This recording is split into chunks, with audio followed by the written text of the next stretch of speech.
speaking of movement, I'm going to show you how to move now.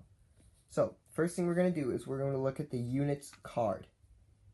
It'll say, now this card's pretty faded, but it'll say speed. The speed is 5/3. The 5 is its road speed. The 3 is its off-road speed. That represents the amount of dice we roll to see how far it moves. So it's off-road right now, so we're going to roll 3 dice.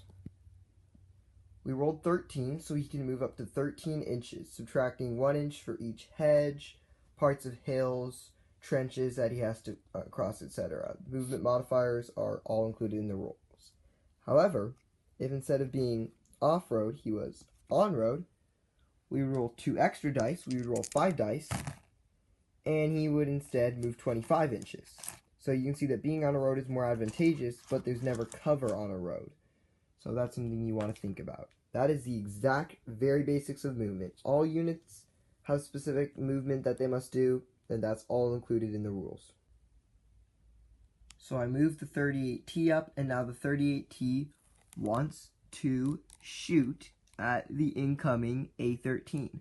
But before we can do that, we need to observe it. The observation is pretty simple.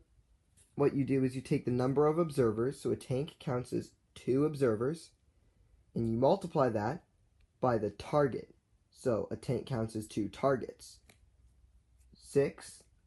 8 times 2, 16. We're going to round that up to the nearest 10. So that's how many dice we roll. We're going to roll 2 dice. Now we need to see how far away the A13 is. I apologize for this wobbly camera. So hold on, I'm going to get my tape measure out.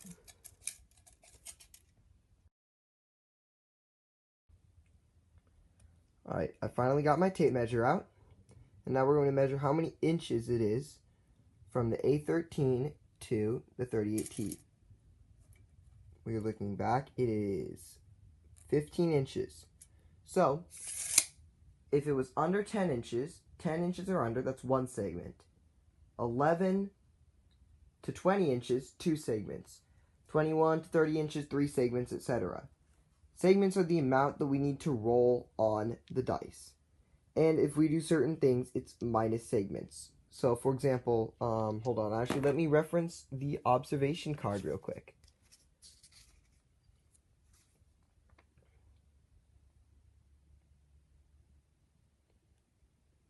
So, there is nothing in the way, so we just need to roll 2 segments. But, if there was, say, a hedge in the way, if the A13 was over here, then it would be 3 segments. If it was farther away, or there were several hedges in the way, it'd be 4 segments. So right now, let's say he's behind the hedge. We need to roll 3 segments. Easy. We just rolled 6 segments. If he was out in the open, we'd only need to roll 2 segments, so he'd be in an auto spot. An auto spot is where a unit is in the open and is obviously going to be observed by the enemy. Now we want to shoot at it. So we're going to look at our card. We're going to look at its main gun. Its main gun shoots 1 shot. Look at the shots rounds area. And it hits on a base of 5. We moved. So now it is hitting on a base of 6. However, we are within our close range, which is 24 inches. So that's a modifier that's in our favor. So now we're hitting on a 5 again. And the target is in the open, so we are hitting on a 4. So we're going to roll our D6. We rolled a 4, so we hit it. Now what we need to do is we need to figure out whether we penetrate the enemy's armor or not. So we're going to look at the defense values card. And our card tells us that the A13 has light armor.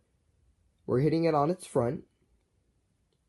So we need to roll a 14 to brew it. You knock out a vehicle when you brew it, and you take crew casualties.